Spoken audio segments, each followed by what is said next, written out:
Go live.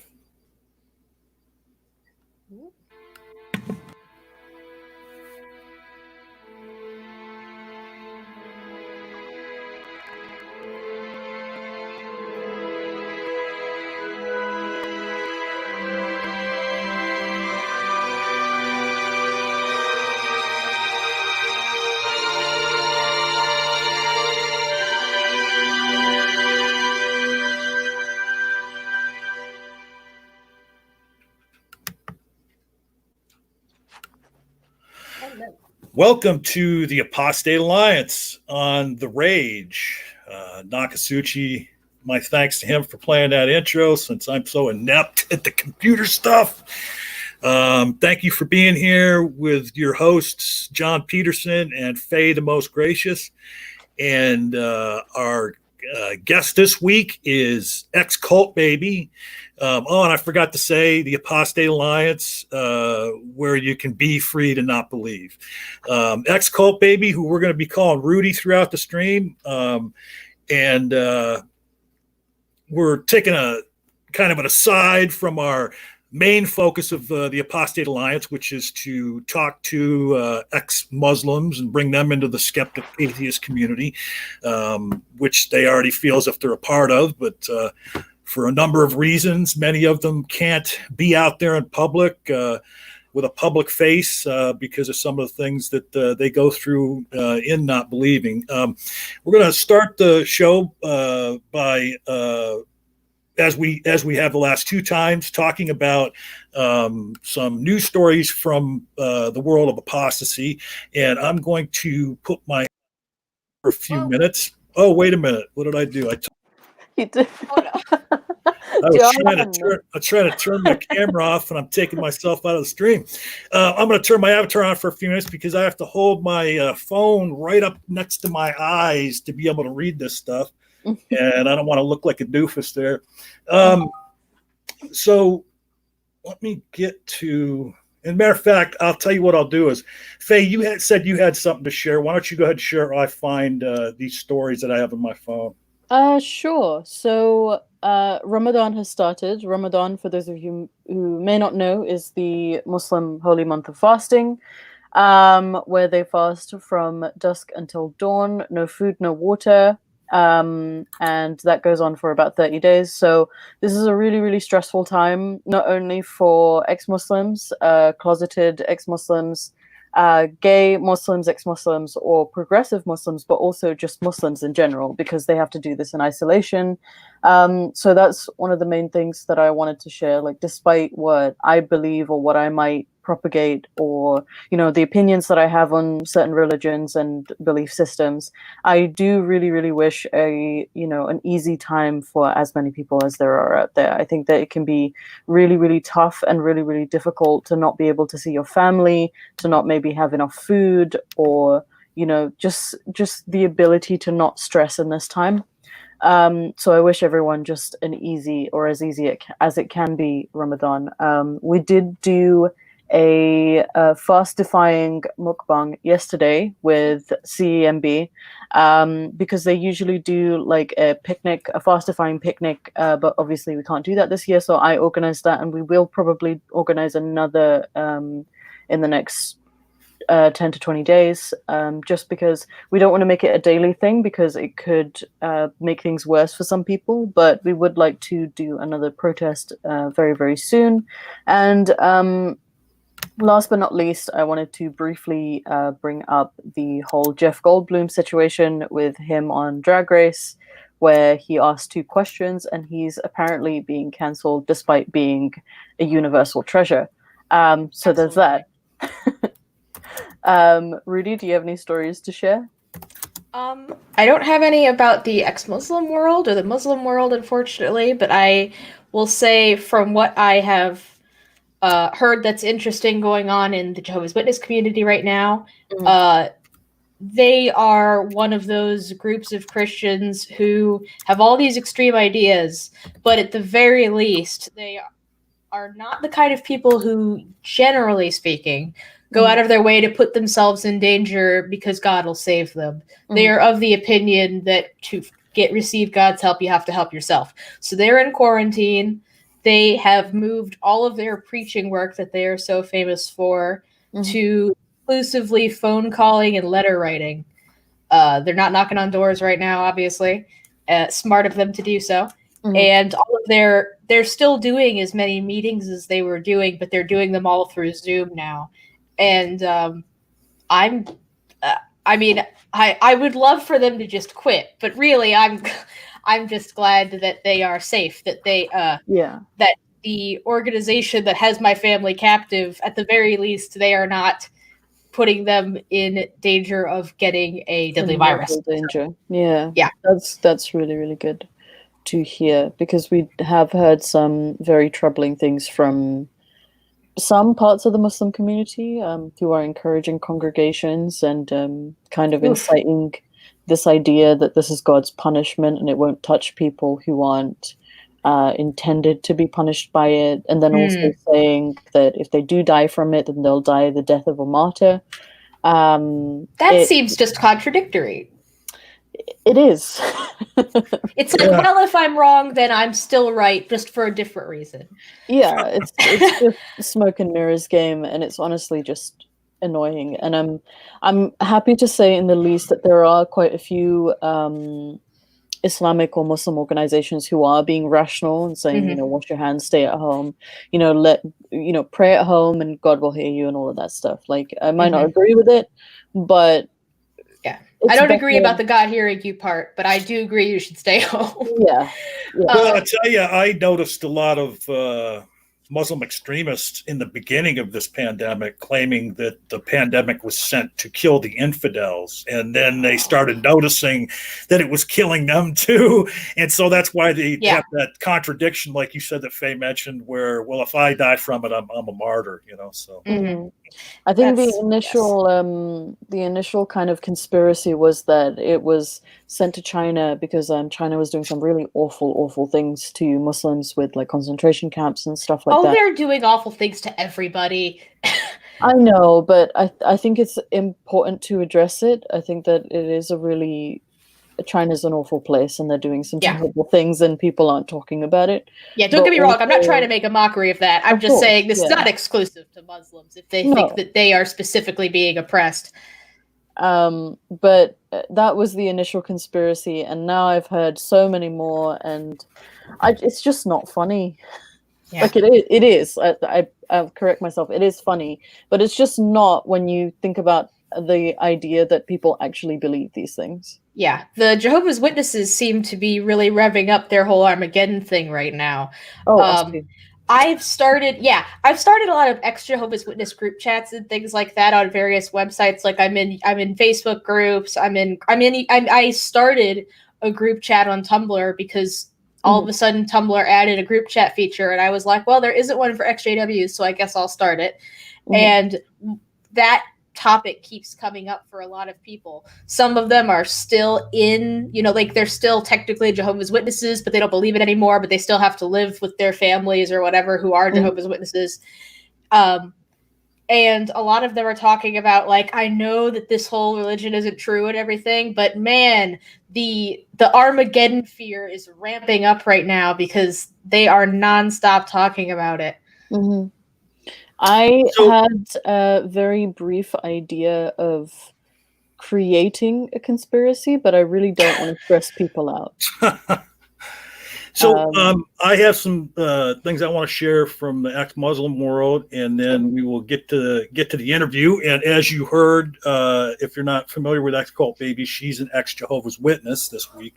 I had mentioned at the top we were taking a departure from our normal focus. But of course, the Apostate Alliance, if you're somebody that wants to be on here and you're an apostate of another religion than Muslim, you are certainly welcome to come on, and you can DM me or Faye to come on and be one of our guests. Going along with what Faye had said a few minutes ago, one thing I want to share, this isn't really a story, this is just something that an ex-Muslim tweeted. And we've talked often about how a lot of ex-Muslims have to stay closeted because of the repercussions they can suffer from coming out as atheists.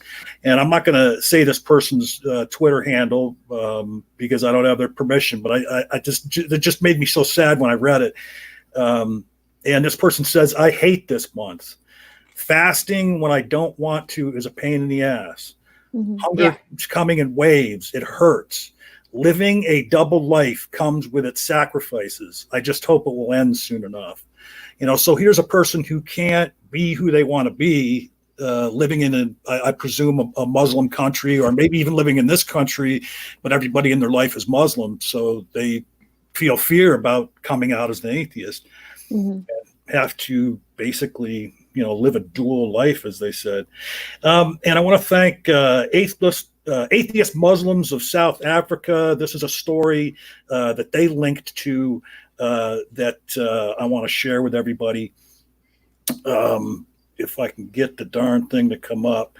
What this was is that, and I can't remember what country this was in, but as both Fay and Rudy have pointed out, people of religious persuasion are still meeting in groups, even during this pandemic, and both sides in this little fracas were wrong.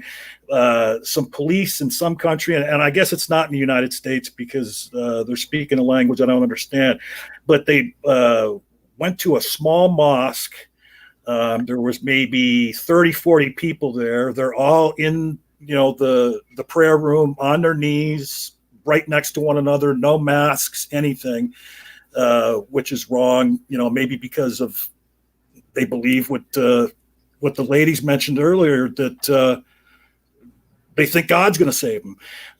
But the police themselves were wrong, because then towards the end of this little video clip, they were saying some things that could be considered anti-Muslim or bigoted, towards Muslims. So that was horrible on both sides of it. Now, this one here is just some nonsense guy on Twitter, and maybe you've heard of him, Faye. He's at S.L.Simi. And I come across a lot of bullshit on Twitter. Yeah. And a lot of people retweeted this, is the reason it caught my eye.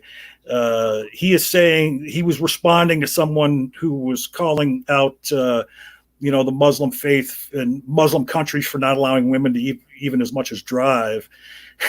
This person responded, when a woman is driving, she's exposed to vibrations. This shakes her vagina. She will feel sexual euphoria, and this is haram. People have a very primitive idea of what sexual experience is. Yeah, I was gonna say, first of all, I gotta say, it takes a lot more than that for me. I don't know about anybody else, but it takes a lot more than being in a car. I mean, yeah. I mean, and then some people who quoted that and tweeted out were saying things like, well, they mentioned how males could also be stimulated that way. So why can men drive, And my thanks to Holy Kool-Aid for that. He tweeted that out, as well as others. One of my favorite people on YouTube that I know Faye knows, and this person doesn't know me from a can of paint, but I try to read all her tweets. Yasmine Mohammed.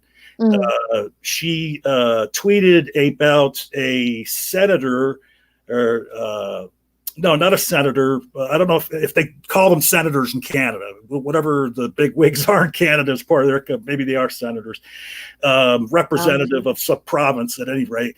And she donned the scarf is a hijab, right? Yeah. Okay. Yeah. She donned a hijab and put a little video out to Muslims, and for Ramadan, and showing her support for Muslims. And to paraphrase Yasmine, she basically said, well, you could have supported them without wearing a hijab. And she says that this particular, it's an MP, they call them. She's an MP in a province where a 16-year-old girl was strangled to death by her father and brother with the hijab that she refused to wear.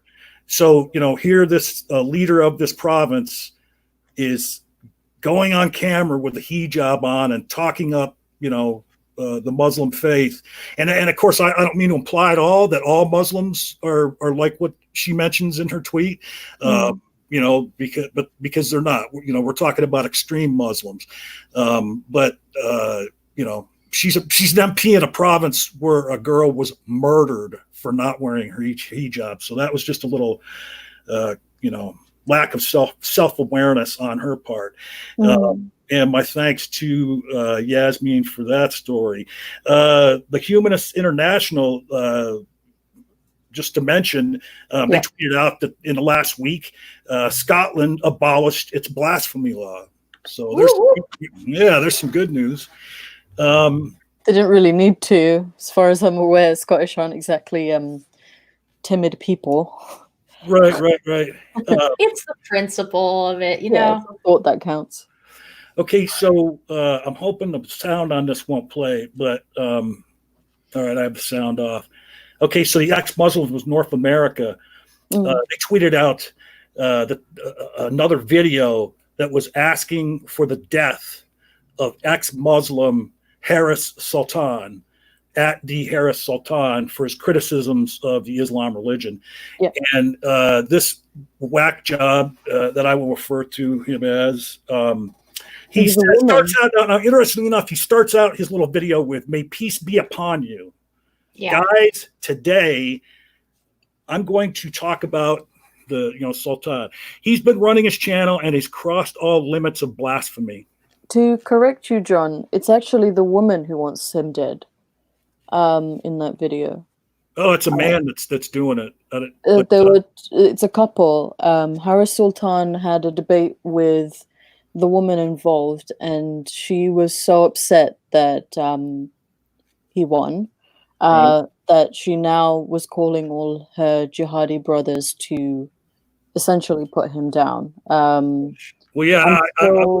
wasn't aware of the video that the ex-Muslims North America put out. It's just one guy standing in front of a pink wall with a poster behind him, some type of Muslim poster behind him.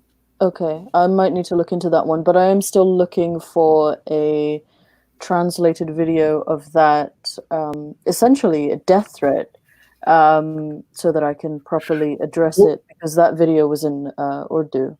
Oh, well, and this one is quite horrible. And he is speaking, I don't know whether it's Urdu, but he is speaking in some, some kind of South Asian language. Right. There's so many different languages that Muslims speak, but yeah, it's the writing, and I'm not saying this pejoratively, but the writing that's on the screen is to me, because I don't speak that language, the one that has all the curvy lines and dots and stuff like that. Yeah, it could be Urdu. It probably is Urdu, because that is Harris's sort of target demographic. But it could also be Arabic. I'll have to look it up. I'll have to look up EXMNA's page. But this guy here, he says, and again, he started out by saying, "May peace be upon you," and then he's going. I'm reading the English translation. He's been running his channel and has crossed all limits of blasphemy, he says. He goes on to say, "And we Muslims are sleeping." I'm actually talking faster now. Okay. "And no one is taking any action against this man at the government level." He wants the government to go after the guy just for having an opinion. He says Qadianis are being supported on his channel. Kafirs are being supported on his channel. Pakistani government agencies should take action against him.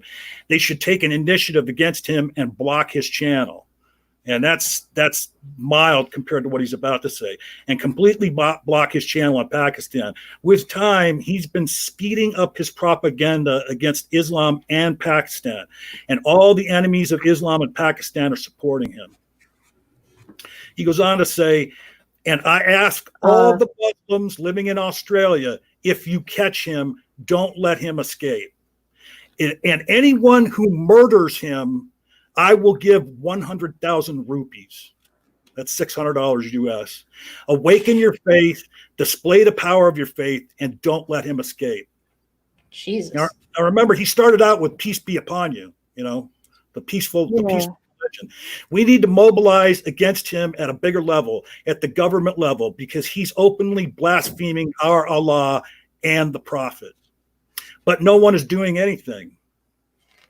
Muslims who live in Australia, I beg you, if you have power and access, send him to hell. Jeez. So Hold on, I'm just a peasant. I can only afford 100,000 rupees, and I'll reward that person, whoever brings me his head. And by the grace of Allah, the lovers of Muhammad are everywhere. We don't let blasphemers live. That sickens my stomach.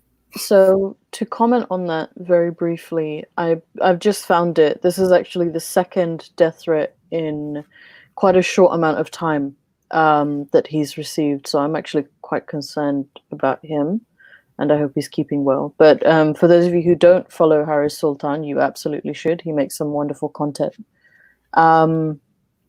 In terms of the whole peace be upon you greeting, it doesn't really apply to people who aren't from the religion of peace. Yeah.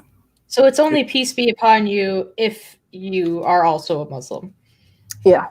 That's why you actually shouldn't be saying it to disbelievers. You can only really say it to believers. Interesting. And my thanks to ex-Muslims of North America for making me aware of that story. I'd like to see the other video that you said you've seen, Faye. Yeah, I can find it. But my thanks to Zara K, who made me aware of this story. It's not really anything I'm going to go into in depth, but she tweeted out here a few days ago that in an Indonesian province, they flogged 6 people for violating Islamic law. And it just, I just don't understand that, like why you would flog somebody, but apparently that and worse things happen in a lot of fundamentalist countries. The flogging the issuing of either stoning or lashes are offered to people who commit premarital sex. So that would be 100 lashes. Anyone who's caught drinking or is drunk is 80 lashes. For adultery, it's stoning to death. There are several reasons why. Also, perjury, you would get 100 lashes, I believe. There's many different things that they do. These very, very. And is that dictated within Islamic law? How many lashes you're supposed to receive for whatever rule you broke? Yeah, so within the Sharia, there are loads of different. They're called hudud and had. So they have different rules and regulations for how these punishments are dealt out and the amount to which the punishment is given. So, for example, the cutting of the hand of a thief. There are different schools of thought, but most of them agree that you would cut off. And if he steals a second time, there's a difference of opinion of whether or not you would cut off his foot or cut off his other hand, or you would just sentence him to. It's really, really quite primitive and brutal. Yeah. And my thanks once again to ex-Muslims in North America and a person named Killa who tweeted out about this. But in Morocco now, there's a pretty heinous thing going on. Gay men in Morocco are living in constant fear. An influencer named Nafal Musa did a video which sparked a trend of people using dating apps to out gay people. And of course, as you know, they're in danger for their life in some countries if they're outed. And then Killa added to that there's also asking women to put fake profiles on Grindr and apps like that to try and expose gay men, knowing that they could be killed. And that's happening in Morocco. So what was the most sort of harrowing thing about that story is that the woman who was trying to out these gay men and women was actually a trans woman. Wow. And it's just really, really disappointing to see. Thankfully, she was removed from the platform very, very quickly before much needed to be done. But it was quite disgusting seeing her shoot herself in the foot like that. And then just one more item I want to mention. There's just this important message that I saw someone named Ikwro, IKWRO, tweet out. But if during the pandemic here, people are locked in with their families, which might be kind of a harrowing situation for some people that are ex-Muslims or ex-any religion. You're trapped in your house with people who don't believe like you do. Mm-hmm. And so this person says in this tweet that if you're experiencing or if you're at risk of honor-based abuse or domestic abuse, please know that you're not alone. Many organizations are here to help you. And the one that is mentioned here, if you are in a situation like that, please reach out to sisterhood.com. Mm-hmm. And they can give you support if you're in that type of situation. And that's all I have as far as news goes. And the downer portion of the stream, we're going to now go to the interview portion of the stream, which our host, Fay The Most Gracious, is going to conduct with her friend Rudy, ex-Cult Baby. And as we've said that ex-Cult Baby is an ex-Jehovah's Witness. So this should be very interesting. I know very little about Jehovah's Witnesses, and we'll hear about ex-Cult Baby's time as a Jehovah's Witness and their journey out of the Jehovah's Witnesses, and how her life's been since then. And I just keep doing that, and I keep tripping over my tongue. It's inevitable. It's inevitable. But yeah, and it's so funny because we talked about it before the stream, and you're just so nice and laid back. You already told me you're going to hold it against me, but I'm tripping over my tongue here. Mm-hmm. So take it away, Faye. So first and foremost, I've sent you the link to the other death threat in the private chat. So not to bring this back into the downer portion of the show. Well, and just real quick, since you did say that little aside before starting, just let me do something here real quick, as just to say hello to everybody that's here. My sure. Buddy Richard Madsen, Tony Designs is here. We got In Morta Veritas, new name for me. Oh, and Junk Shop Libraries here. Hey, what's up there, Junk Shop? Ooh, Junk Shop. And let's see. Well, I can't go back far enough to see any other names, but there was a whole bunch of Shay was here. I noticed earlier, and a few other people. I'm sorry if I missed your names, but I do want to ask everybody that's here in the chat right now. How about doing me a favor and doing Knock a favor? Open up another window and share this stream. Close to 3,300 people saw me tweet about it earlier in the week, but for some reason we only got 14 people here, which is fine. We loved you guys, but see if you can get some more people here to hear ex-Cult Baby story. And I will let you take it away, Faye. Thank you, John. So I think the first thing that I want to ask is that I think between the last time that we spoke and the time that we are speaking now, you've actually changed your name. How are you feeling about that? How have things changed for you? How did you come to this decision? I don't know. I don't want you to say anything that you don't want to say. But yeah, take it away.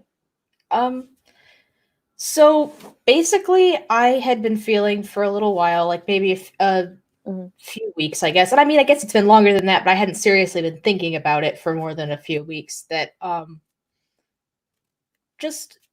I'm gender fluid, in case anybody is wondering, and so sometimes I feel a lot more masculine, sometimes I feel a lot more feminine, and my given name was pretty exclusively a feminine name. Like, nobody would hear that and think that it might be associated with anybody other than a woman. Mm-hmm. And it wasn't quite like dysphoric. Like, it wasn't so bad that I just couldn't live with that name, but I knew that I would be more comfortable if I picked a different name that wasn't quite so feminine. And I considered a few different names for a little while. I bounced the idea. Can we hear the list? Sorry. As far as other names that I was more strongly considering, I really liked the name Rowan. And what was? Did you want to stay with the R names? Yeah, I figured it would be easier, at least on everybody else. And I've always liked having an R name. I like my R name. So I went with there was Rowan, there was Robin, Raven, and a few others. But I decided on Rudy because that's actually my grandfather's nickname. And I have a very strong emotional connection with that name. My grandfather and I were very close when he was alive. I adored him. He was like my favorite person in the whole wide world, practically. So I already had a very strong emotional connection to that name, and I sort of tried on the other names. Like I called myself that just to see how it felt, and that was the only one that was just like, yeah, that's me. I feel like that's me. Yeah. Well, I hope that because I believe I asked you back when your name was something else, and you did a live stream on my channel. I did ask you about your gender fluidity and whether or not the name bothered you. So I hope I didn't instigate it. No, I was already thinking about that. Okay, all right. I didn't want to make you feel uncomfortable. No. But that's good. I'm glad that you've come more into your own and you've kind of settled on it. I think that obviously it's a change and people will need to get used to it, but it's nice to see you sort of growing into your own, and that shows like character development. So props to you. I hope you had some celebratory celebrations for that as much as you can in isolation. Yeah, I didn't really, not any more than I already do, really, but yeah. But you and I have had quite a few back and forths in your time starting your channel and my time starting my channel, because we've kind of identified a lot of similarities in our journey despite the fact that we come from two completely different places. Yours being from a cult and mine being from pretty much the same thing. It's a cult. And I think one of the most notable things that we've both been through is kind of this abandonment or disownment from our families. And we've talked about it at great length, which is always uncomfortable. I'm always uncomfortable like asking the same questions over and over again. But would you like to tell us sort of what your upbringing was like? And did you believe in the things that you were being brought up in? I think is also an important question. People know that you were a Jehovah's Witness, but when did this start? Was this something that you were born into? Is this something that your parents kind of took up later on and then you were indoctrinated into? What's the story? So I'm actually a third generation Jehovah's Witness.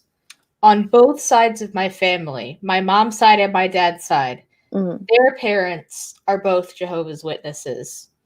All their kids are Jehovah's Witnesses. Oh, you got that pure blood going. Yeah, on both sides of my family. So it's like there was really no escape. And on top of that, at least when I was young, all of my family lived in the same city. So we've always been quite close-knit. A lot of us went to the same congregations growing up. So I was indoctrinated from the get-go, from all sides. And on top of that, I was homeschooled, so I had almost no contact for the first several years of my life with anybody who wasn't already a believer as a Jehovah's Witness. So yeah, it was pretty much inevitable that I was going to believe that, because I really wasn't. I didn't have any other viewpoint to take. Like, it kind of wasn't even really something that I even considered. I didn't really even know what other people believed. Although I understood that other people believed different things, because I was also raised a preacher, essentially. I was raised to preach, to go knocking on doors and evangelize. So I knew that other people believed different things. But I didn't really know, for the most part, what those things were. Didn't really ask. I mean, I did, but none of it ever interested me, really.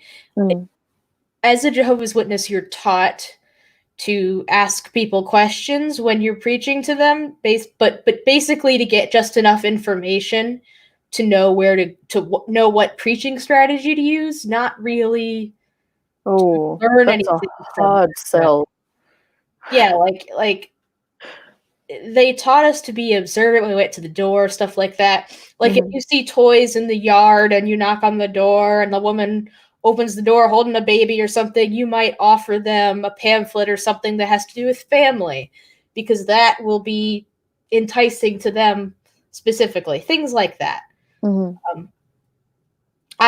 They took me out preaching when I was when I was still in a stroller. Yeah, like before I even have any memory, that's what we were doing. I have no memory of any time where I was not already a believer. Like I pretty much just always was. It was a given. Everybody around me believed it. There was no option but to believe that, really. So I kind of have two questions. One that's a little less serious, just slightly more informative, and one that might be painful for you to answer. Honestly, it's been over 2 years, and I've been in therapy and shit. I could deal with a painful question, but let's do the less painful one first. Okay, let's do the less painful one first. So, these congregations that you mentioned, what did these congregations involve? Because it's not quite like other denominations of Christianity where you do like a Eucharist or all of that kind of stuff. So what did these like meetings or congregations with other Jehovah's Witnesses involve? What did they include?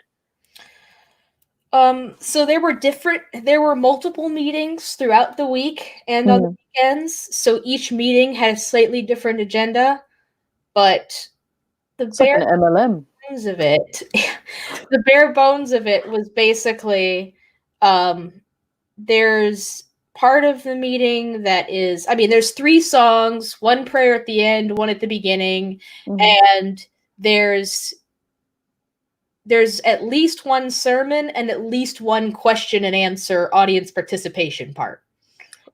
And right. That's pretty much true for all of the meetings. There have been different amounts throughout the years. They've changed sort of how the schedule goes. When I was a kid, there was 3 meetings a week. Now it's 2, I believe. And are these mandatory? They're not mandatory in the sense that you will get kicked out or anything for not going. But you will get a fair bit of lip, I'm assuming. Kind of mandatory in the sense that they emphasize it as something that is basically a requirement for Christians to congregate together. You know, there's a scripture about congregating together. So they are expected to, if you're an active Jehovah's Witness, you will be at meetings. It's not necessarily that you're going to get lip for not showing up, but people will call you after the meeting and say, "Oh, I missed you. I hope everything's okay." So they're not going to not notice. So it's kind of like a self-policing kind of system where everybody's watching everybody. It is very much a self-policing system. To the point that it's literally like a snitch culture. Like it's, most of the time it's just sort of like, I'm looking out for you. I just wanted to make sure everything is okay. But sometimes it's straight up like, if you don't tell on yourself, I will tell on you, depending on what the circumstances are. But everybody is supposed to very much take an interest in each other and watch out for each other and keep an eye on each other. Yeah, we have something similar to that as well. We have this sort of mantra about enjoining all good and forbidding evil. So you constantly police other people and you give them advice. It's just a show-off tactic, in my opinion.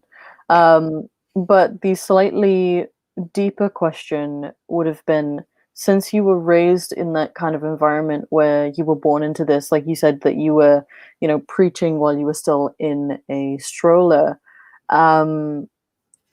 does that make your childhood and looking back on it quite painful? Because myself, I've blacked out a lot of my childhood. I can only remember bits and pieces. And I don't know if that's just my brain's way of shielding all of that from me, or if I've just forgotten, the funny thing is, as far as things that my brain has blacked out, Mm. For the most part, I remember my childhood. I remember things like that. But I've noticed very recently that I do have a blackout, and it's Mhm. actually during like the first 6 months when I left home. I do not Right. remember a lot of the specifics of that. Mm. Like, but I think it was mostly, actually not even the first 6 months, just the part after I met my at the time boyfriend, now fiance Nathan. He was an atheist, and it wasn't like he was actively trying to deconvert me or anything, not at all. But we did have discussions about beliefs, because I was never afraid growing up to have discussions about my beliefs, because I believed I was right and that there was nothing anybody that could say that was ever going to dissuade me or prove me wrong, because I wasn't wrong. So I was taught to have these discussions with people for the goal of converting them and teaching them about the Bible, not about learning anything myself. But being like I said before, when I was a kid, I had 3 meetings a week. So it's like this constant indoctrination happening. I'm constantly being fed this stuff. When I wasn't constantly surrounded by that, when that being constantly fed this spiritual junk stopped, being asked those questions suddenly got like, oh, maybe I don't know the answer to that. Or maybe the answer that I was given doesn't sound quite satisfying anymore. Maybe that doesn't quite add up. And that I don't remember a lot from that time.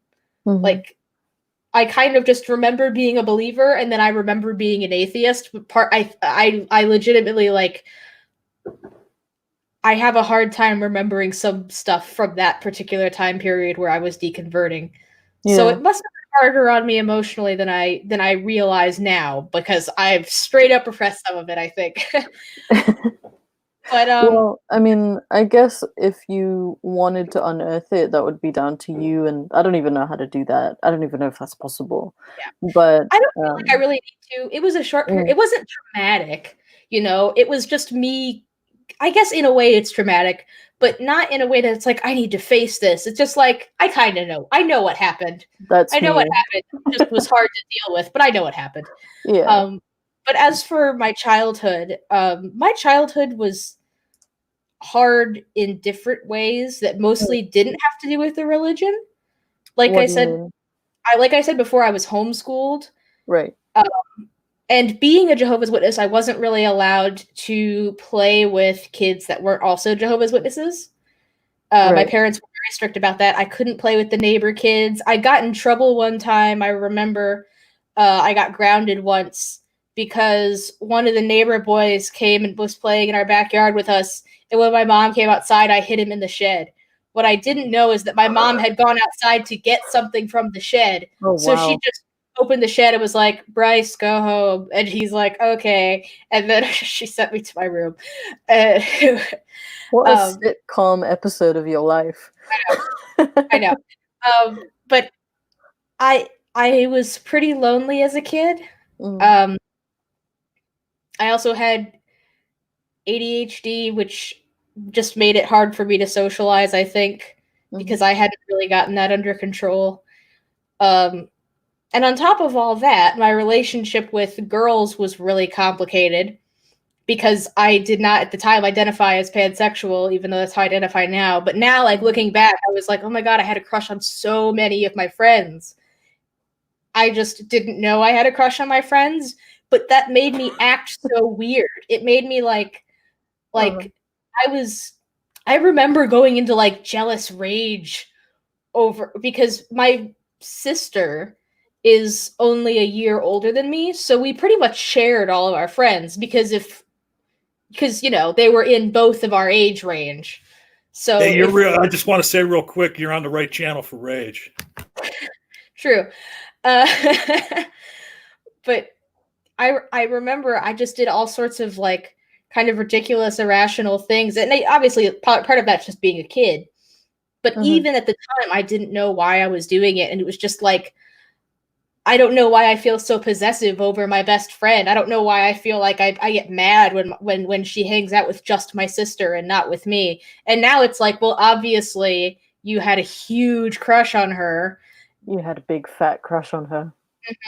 But And at the time, baby, you didn't know how to handle it. no, I did not. I did not know how to handle it. So it's like all of these things complicated my social life. Mm-hmm.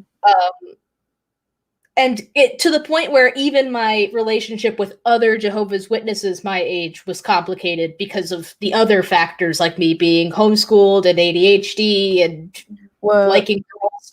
Were other Jehovah's Witness kids not homeschooled? A lot of them were. Mm-hmm. Not all of them, though. It's not like a rule in the religion. It's a trend, but it's not a rule. Right. It's not something that is like, it's not even something that's necessarily endorsed or anything by the leadership. But the mentality that comes with, you got to shield your kids from the world and make sure they don't have all these bad influences. It naturally leads a lot of parents to say the best option for me is going to be to homeschool my kid. That's honestly so sad. Yeah. It's just pure fear mongering. Yeah. Yeah, it's bleh. So basically being a Jehovah's Witness was not the only thing that made my childhood difficult. Mm-hmm. But it was a factor, but there were a lot of other factors that also made it difficult. But for the most part, I considered myself a happy child. Okay. I had a very tight-knit family, like I said, and when I wasn't doing anything bad, that was, like, great. I've always had a very solid community. I had a good relationship I had a close relationship with my parents, I should say. Maybe not good, but close. Well, with my mom, not my dad so much, but I had a close relationship with my mom. Yeah, so it's like there were good things and bad things. But as far as my social life, it was very, very bad. But a lot of other things were good. Mm-hmm. Okay, that's fair enough. I would probably agree that sometimes when you look back at childhood, for me, for example, there are moments in my childhood where I was extremely happy, and those are the things that I haven't blocked out, and I can still remember those things. But there are like huge gaps in my memory, even from the last 5 years or so, where I just don't know what the time frame of everything is because so many things happened at once, especially when you have like a lot of traumatic things that happen all at the same time. I think it can be really, really difficult to organize all of that in your brain. Yeah. But it's good to hear that you can still look back on your childhood and still, find some sort of giggle or comfort in it. Mm-hmm. But aside from that, I mean, obviously after childhood, you have your adolescence, and as then identifying as a woman and being raised as a woman in a Jehovah's Witness kind of environment, how would you say that was, and how do you think it affected you growing up? So it wasn't till I was about 15 or 16 that I started calling myself bisexual. But I did have some sort of complicated feelings that had come up before that. But even when I wasn't thinking about sort of addressing that, I had like marriage and dating for Jehovah's Witnesses are pretty much synonymous. You don't date unless you're planning to get married, basically. So kids don't I was not allowed to date as a teenager. Mm-hmm. Most Jehovah's Witness kids aren't. Like, not even other Jehovah's Witnesses. They're just not allowed to date. Can't get married. Yeah, because you can't get married. So as far as my adolescence goes, I was pretty depressed. Right. I was pretty depressed as a teenager. For the last few years, actually, that I was living at home, I was sort of isolating myself a lot. Mm-hmm. Even when I got to the point where I felt like, okay, I am an adult, I can socialize normally now. I don't feel like my ADHD affects me to the point where I can't like socialize normally. I can control my feelings and thoughts. Mm-hmm. I can be just a human being. And I had people that liked me, that considered me their friends. And even then, I still very much isolated myself. I think it's hard I think it's very, very difficult especially when you're raised in a cult that's, driven by fear and this idea that nothing is ever good enough and you have to get better and better and better and better. I think it's really, really difficult to be able to accept yourself just in general. Absolutely. And then also it's hard to recognize that other people enjoy you as a person, because how could they possibly enjoy you when you are not perfect? Yeah. And go ahead. There was, first of all, what you just talked about has been like the story of my life, because a lot is expected of even like the most run-of-the-mill Jehovah's Witness, like not one that's trying to climb the ranks, but just one that's like going through the motions, staying at ground level. Even they have a lot expected from them. And I grew up kind of a goody two-shoes. I was always like, when I broke the rules, it wasn't really on purpose. I just was very forgetful and clumsy and silly, and I got carried away easily. But I wasn't like a disobedient kid. I wasn't you were also a kid. Yeah, I wasn't like a rebellious kid. I wasn't trying to do bad things. So as a teenager, I was just a goody two shoes. When I was in school, I wore khakis that were too big for me, and I always wore polo shirts because, the school dress code says this and that, even though nobody follows the dress code. Yeah. Like I was, but I did. I was that like hyper Christian, lonely, socially awkward teenager. Yeah, and, I feel that. Yeah. I feel that. That one cuts deep, doesn't it? Yeah. But even though other people saw me that way, and on top of that, my dad is an elder in the congregation. So basically he's kind of like a deacon. He's a church leader, essentially. And he's not the only one. He's in a group of men who lead our congregation, but he has been since as long as I can remember, like from my childhood. He's always been an elder. He's part of the council. Right. So I've always had no, it's okay.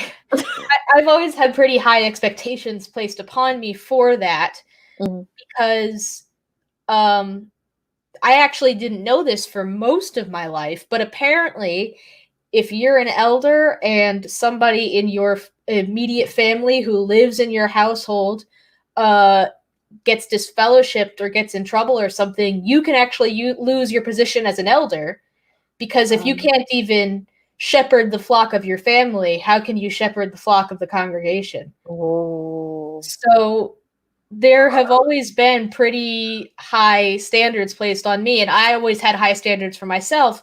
But at the same time, I'm a teenager.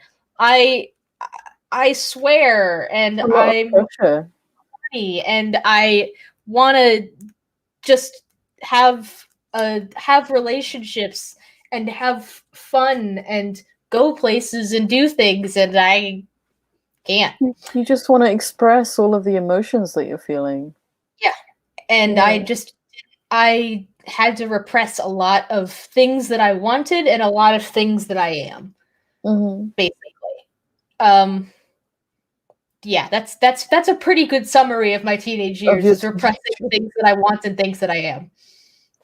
Okay. And do you feel any kind of guilt, even just a sliver, because I'm assuming that your father's been removed from the elders? No. Okay, good. But only because, and I'll tell you, it's not because I wished, I mean, I did at the time a little, but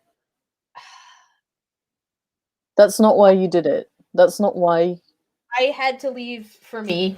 But despite that, like, he was, I feel like my dad's attention was divided for my entire childhood. He was, I don't even know if I can say he was an elder first and my father second, but it felt like it. At the very least, it felt like that. He works a 9-to-5 full-time job. Yeah. and then he comes home and immediately changes out of his work clothes into a suit and tie and goes back out to do elder stuff. Yeah. And, you know, when he's home on the weekends, he just wants to be left alone to watch TV or whatever. And we just, I don't know. Like, I feel like I didn't know my dad that well. Mm-hmm. I didn't have a very personal relationship with him. We had a lot of things in common, surprisingly, but we didn't like really have a personal relationship. So it's kind of weird that way. But that sort of, as far as my guilt about my dad, if anything, I'm glad that that happened, because I feel like, well, my mom told me a little while after I left that he was having some health problems, including like high blood pressure and high cholesterol and stuff like that. So the idea that he has this second job that he's not getting paid for, that he doesn't do anymore, is like, okay, that's some weight off his shoulders. He can focus on being healthy. He can focus on resting. That's good. Like, as opposed to having like a second job that he's not getting paid for, essentially. Yeah. Well, I'm glad that you don't carry any guilt for that, because I mean, we don't need to get into me and my father issues, but I carry a significant amount of guilt for a lot of things that I shouldn't be carrying around. But it's good to hear that you don't have that. So let's talk a little bit about how you got out and why you got out, because I think that's probably one of the most, it's the biggest question when it comes to someone who leaves religion. Like, why did you do it? Why did you leave? So what was the journey? Like, how did you come out of this belief? What was the instigator? And then obviously, how did you physically leave that kind of situation? Were you closeted for a while? Was it just, I'm out, and you just vanished? It's actually kind of in the opposite order. I physically got out before I stopped believing. Okay. I left because I could see myself spiraling. You know, like I said before, I had been isolating myself for a long time. Mm-hmm. And okay, to backtrack, my senior year of high school, I met this trans guy, and we soon became very good friends. In fact, he was my best friend. And he had a girlfriend, and I soon became friends with her as well. After I graduated, I was in I went to just like a semester of college, but we were friends still throughout that whole period, all three of us. And they were like my closest friends. Even though I had other Jehovah's Witness friends that I was, friends with, they didn't keep in contact with me as frequently. And of course, I couldn't be as open with them because, like I said, there's kind of a snitch culture with Jehovah's Witnesses. So even somebody that you trust immensely, you still have to tiptoe a little. You got to keep your distance, yeah. Right. And some people are more or less sensitive than other people. So sometimes even you think, oh, I don't have to tiptoe about this. It's no big deal. And you might still get in trouble for it, depending on who you're around. Just to interrupt, just briefly before I let you continue. I think that's another thing that probably added a layer of stress, is that you didn't know who you could and couldn't trust. I experienced a significant amount of that as well. But sorry, continue. Yeah, I agree. That was a big deal. That's why I ended up having friends who I was so close to weren't witnesses. Yeah. But I dropped out of college after the first semester. It didn't go well. And I was very depressed.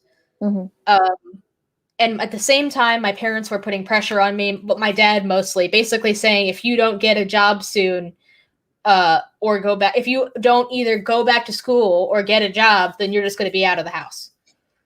Oh. And so I was really stressed about that. And I finally found a job, and I was like, okay, I'm a little bit more relaxed, but I was still pretty depressed. I still felt bad because I knew I wasn't supposed to have worldly friends, and not only was I friends with these people, but I definitely had a crush on them. Can you And explain briefly what worldly means? anyone who isn't a Jehovah's Witness is part of the world. Mm-hmm. Yeah, they don't consider it a pejorative, but I think it's a pejorative term. It definitely is. I don't think that they consciously think of it as a pejorative, but it absolutely is. I mean, it would be the same as like the Muslim, like kafir kind of. Mm-hmm. Yeah, unbelievers essentially. Yeah. And even other Christians count as worldly because they're not the right kind of Christian. Mm-hmm.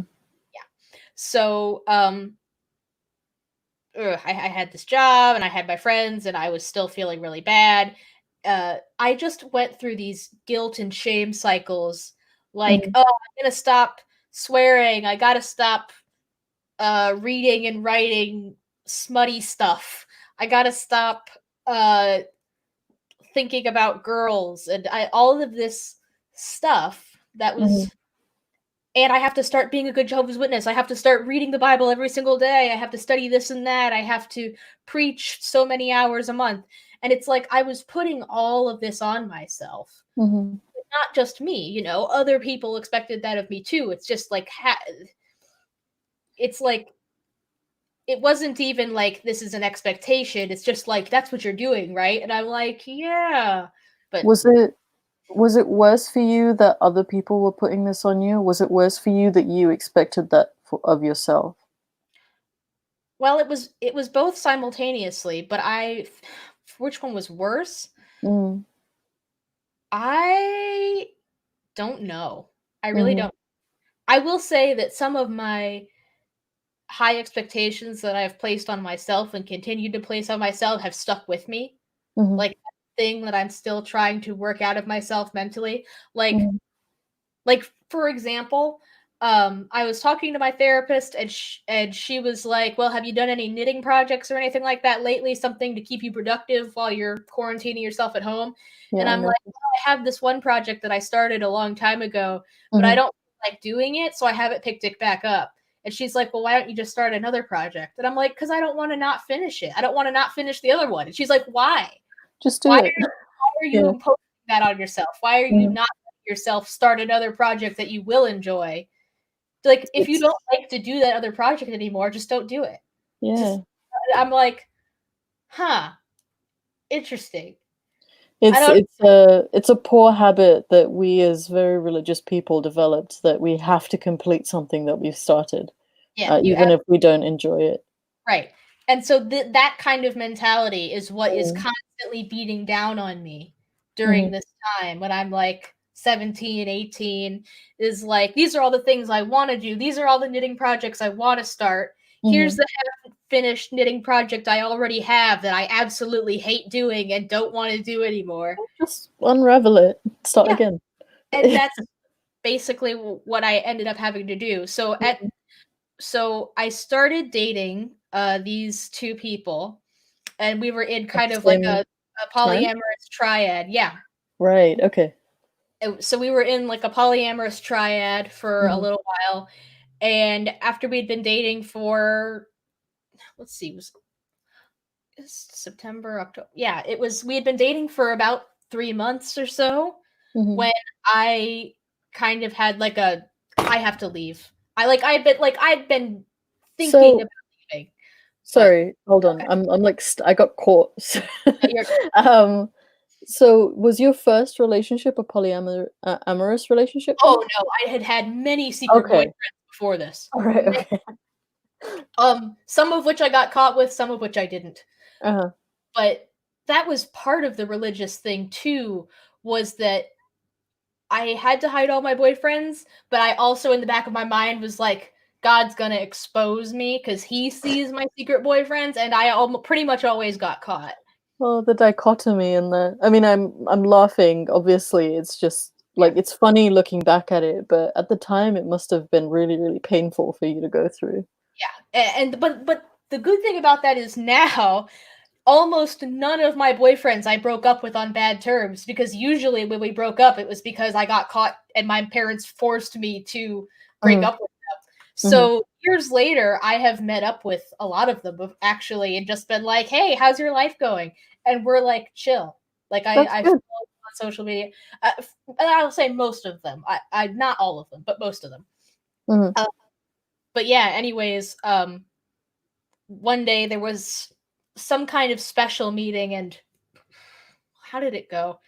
I was getting ready, I got my dress on and everything, did my hair, and I was about to go down and eat breakfast before we had to leave. And my dad made me go back up to my room, and I was like, "What?" And he was like, "Look at your room. It's a pigsty. This is unchristian because, something about cleanliness, holiness, godliness." And I wasn't and You it were was living in an army, like. I but the thing is, it was mostly just my dad who was like that, which made it worse because he wasn't even home most of the time. So it was like, I'm with my chill mom, and then, oh no, dad's going to be home in an hour. We have to pretend that we live by the rules that he seems to Yeah. think we do. See, So, that was my dad as well, but I was a daddy's girl, so right. I I never got in trouble. I was kind of my dad's favorite, but at the same time, I feel like none of us were his favorite, which is a I terrible thing. think my dad's favorite was himself. But after that, it was me. Yeah. So that day, instead of like it's like there had been so many things up to that point, and I had already thought like I'm gonna leave. I didn't actually have a plan, but I just knew I had to get out at some point. Mhm. And that day, I was just like, I'm leaving. I'm Yeah. gonna leave today.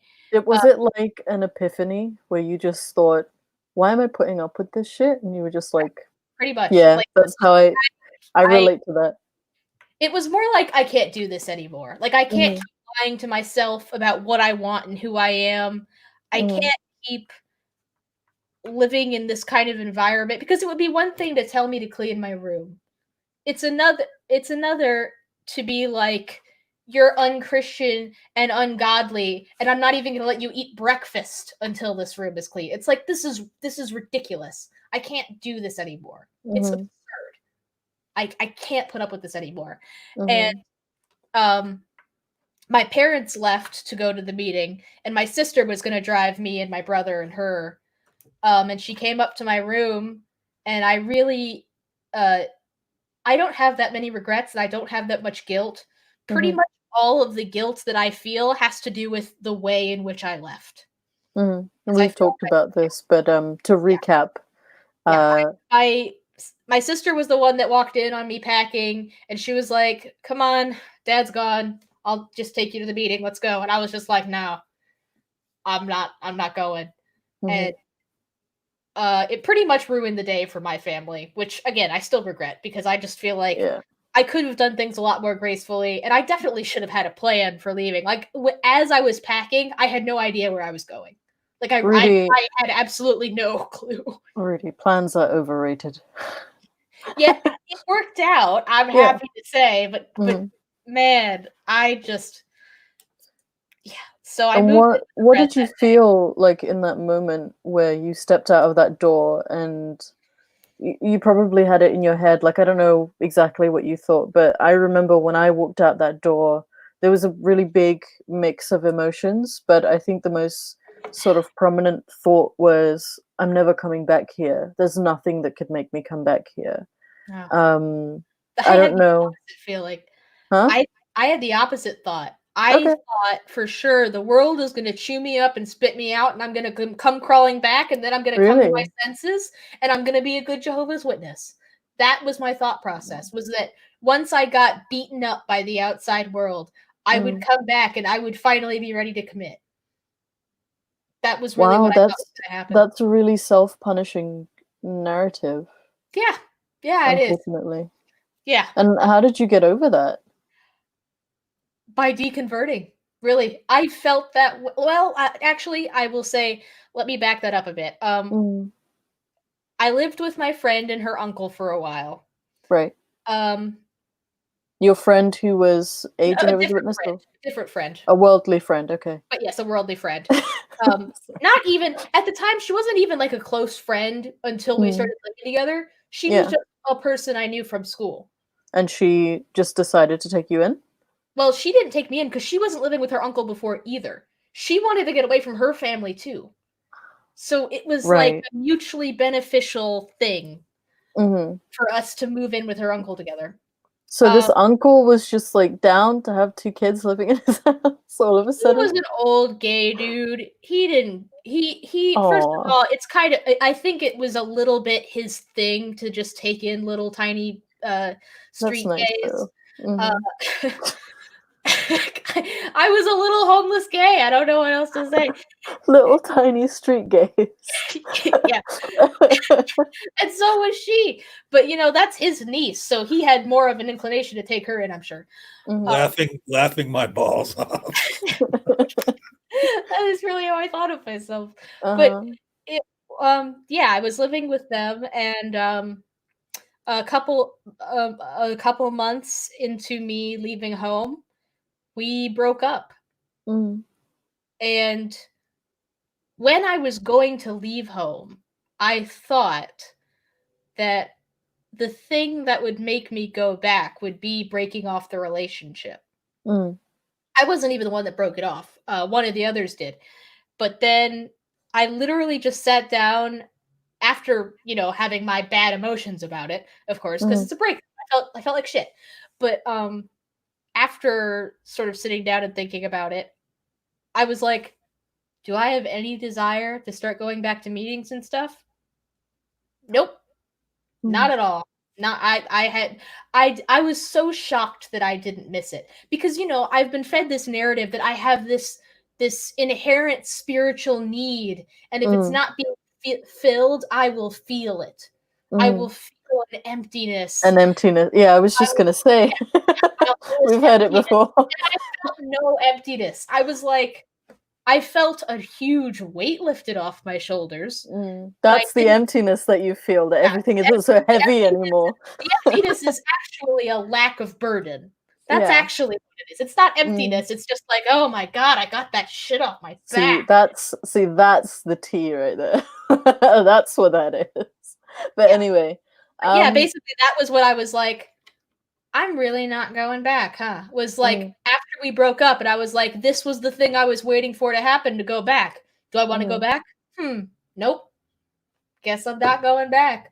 mm, I still believed everything I'd been taught up to this yeah. point, mind you. I was still a believer, but I decided that I could not hack it as a Jehovah's Witness. I could not. Okay, so I can kind of relate to that. Did you feel a sense of dread because you still believed in those things? A sense of Because dread would be an understatement. yeah, because something that I would have said is that the year that I left Islam, a year afterwards, I still kind of believed that I was going to burn in hell. I was just waiting, Mhm. sort of thing. Like I'd been chosen as a disbeliever, and that's why I was disbelieving. Like I still had like this notion of a god that was Mhm. punishing me, sort of thing. Yeah, So let's talk about the dread for a little bit. Let's delve into yeah, that. that's a whole damn thing. Uh-huh. Um, I was one of the things that kept me at home for so long Mm, was the memory of my grandfather, who mm, I knew him as my papa, but lots of people called him Rudy. That is the name that I've adopted for myself. mhm. He died of cancer in, I want to say 2015, and Yeah. the, the possibility of seeing him again resurrected in paradise was my main motivation For for a really staying. long time to stay. Yeah, Mm, I don't think I would have otherwise if I didn't have a very close dead family member that I was looking forward to seeing again. mhm. But as I was living at home and being so depressed, I came to the conclusion that uh basically, like, I can't hack it as a Jehovah's Witness. If I stay in this, I'm gonna kill myself. Like I'd never been suicidal, Mm, but I also just did not have the motivation to live. I was so depressed. I barely ever showered. I barely ever changed my clothes. Like I was living like I'm living right now in quarantine, but with even less self-care. Like I don't put on yeah, makeup. I relate to that. Like even less self-care. Just absolute like I just didn't give am I allowed to swear? Of I course you probably are. have already, but I didn't give a fuck about myself. I did not give a flying fuck about taking care of myself. Was it I kind had of like no you were motivation. just taking the day as it was coming and you were just Yeah. existing, watching It your life? was totally going through the Yeah. motions, and Mm. every day that passed by was more and more anxiety.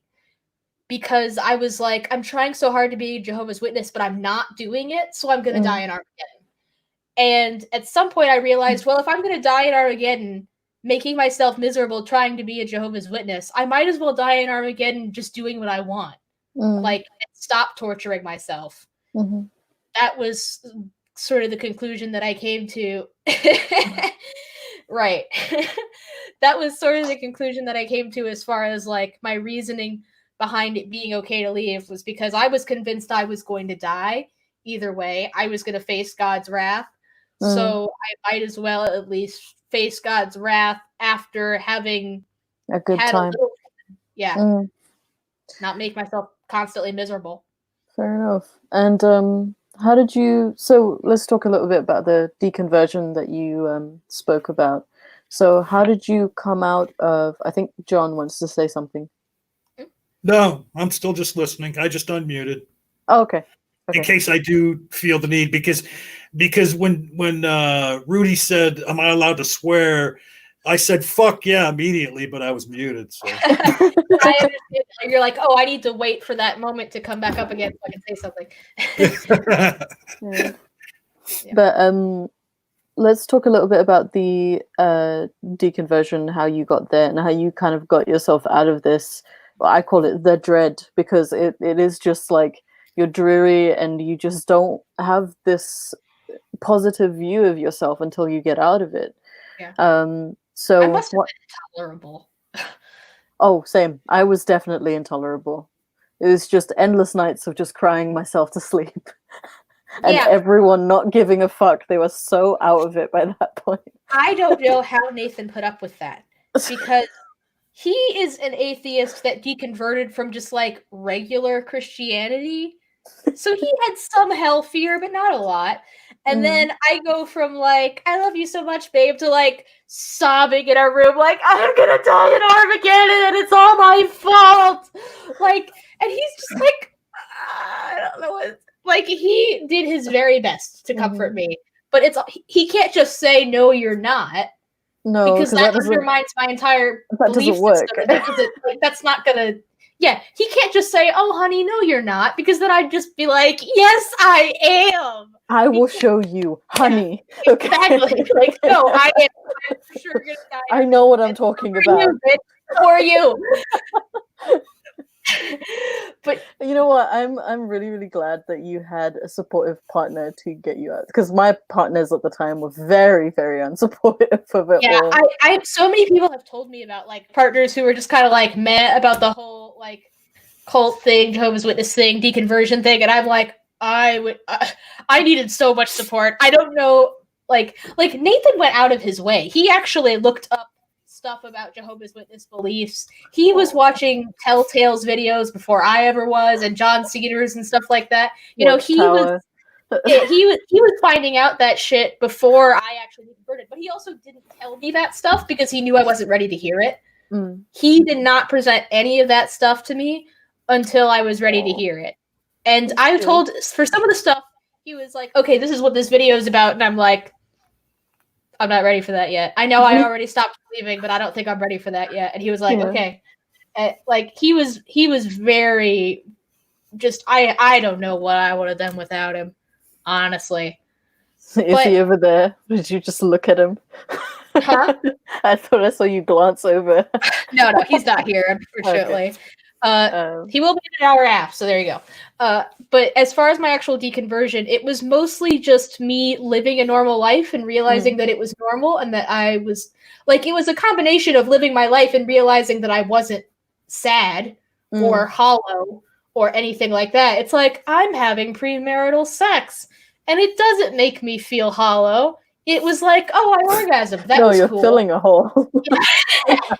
Yeah, I was like, that doesn't feel bad at all. I don't know what you guys are talking about. I didn't feel nice double entendre there, Fay. Yeah. But yeah, it was like a combination of me living a worldly life and not feeling miserable. and actually like feeling this freedom and this happiness from being able to express myself and enjoy my life.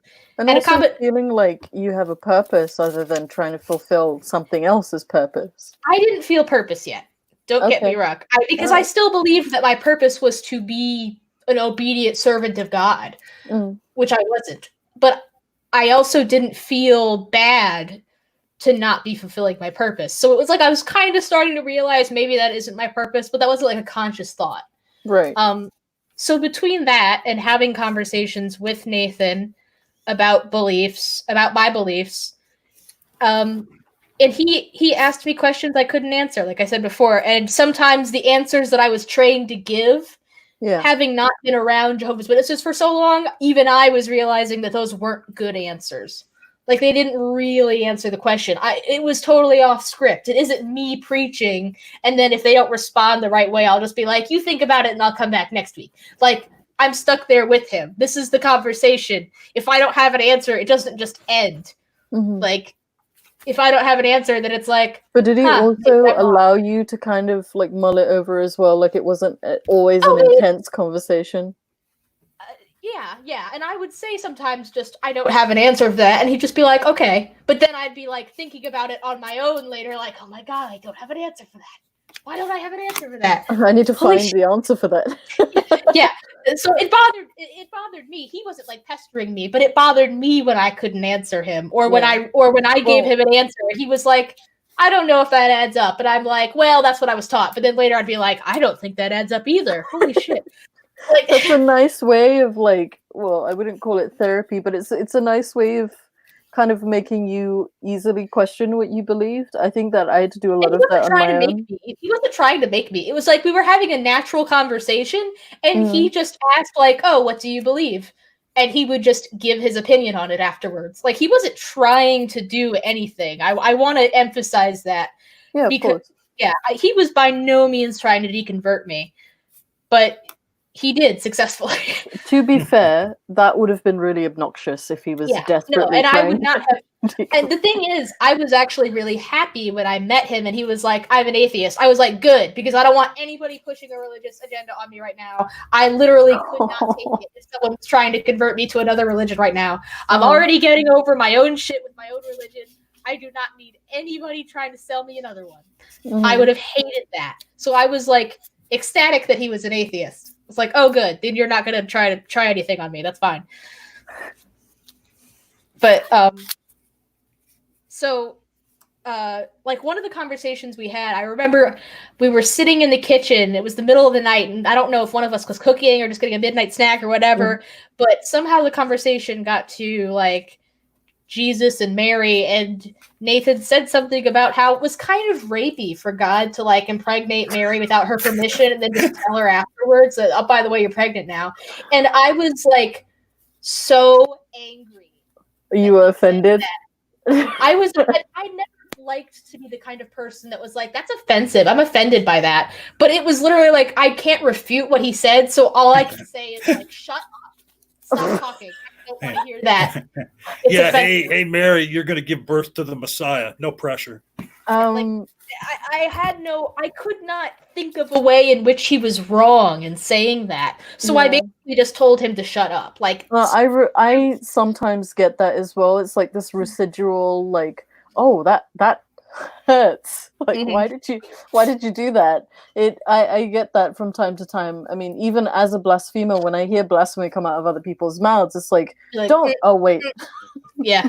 Like, don't say that. Oh wait, they're right. Never mind. And Nakasuchi makes a pretty salient point in the chat.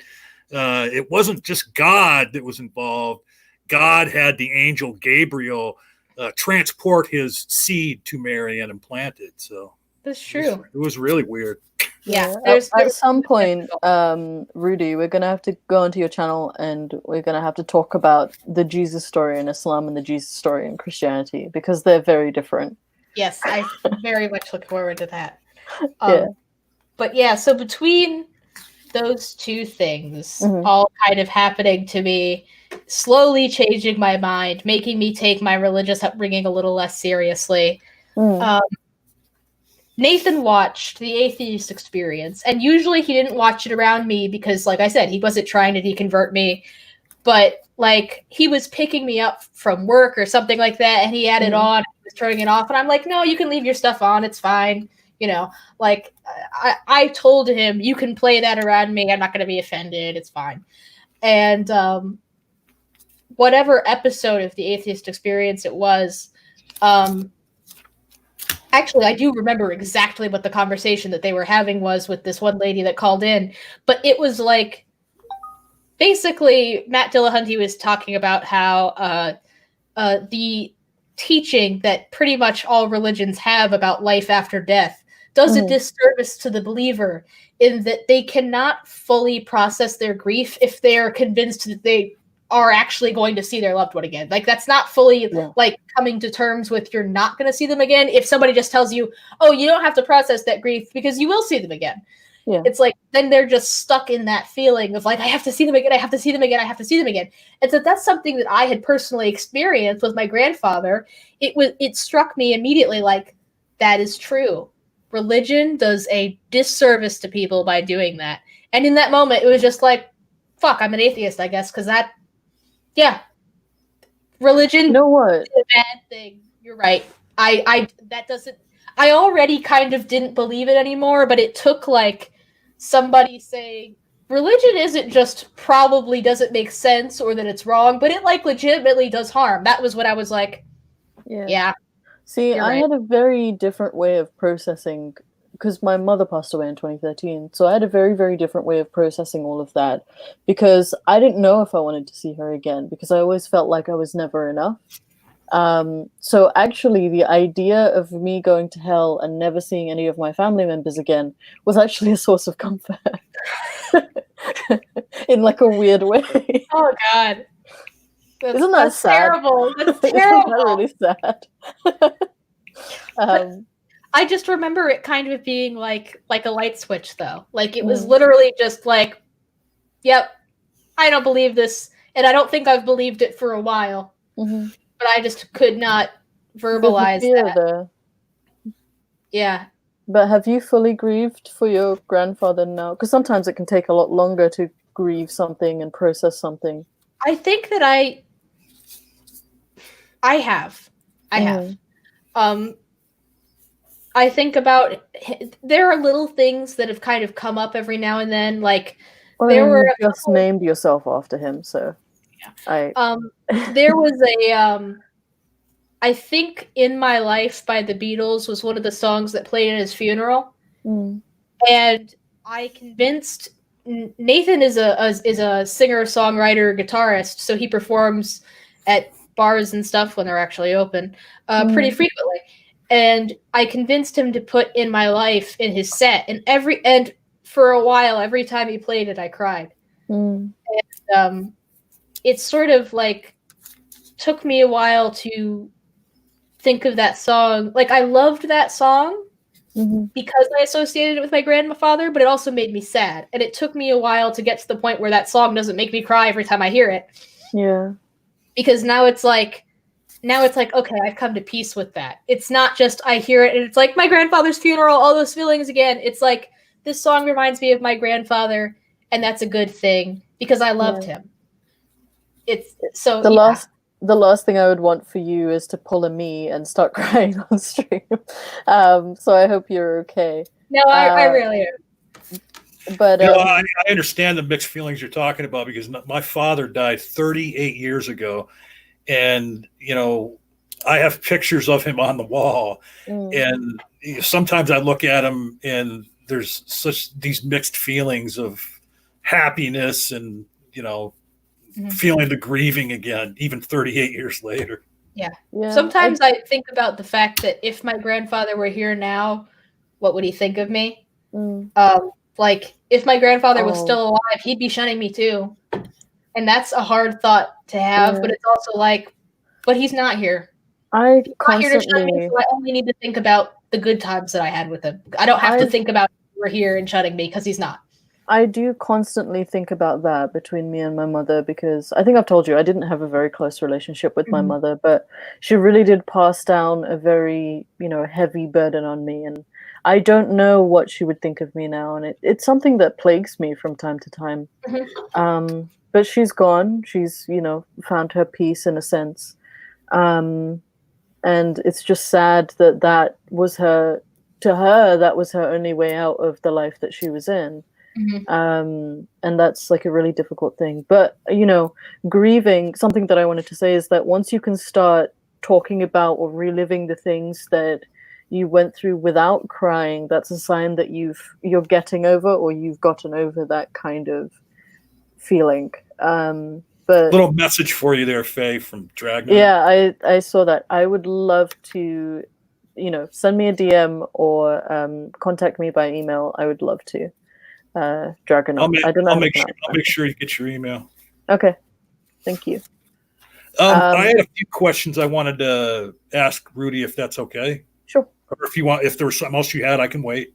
Oh, no, go ahead.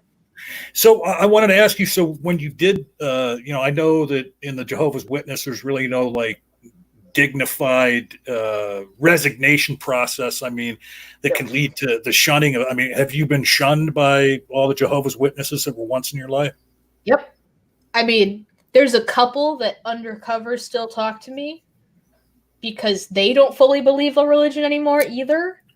But really, it's only the people that don't fully believe the religion anymore themselves.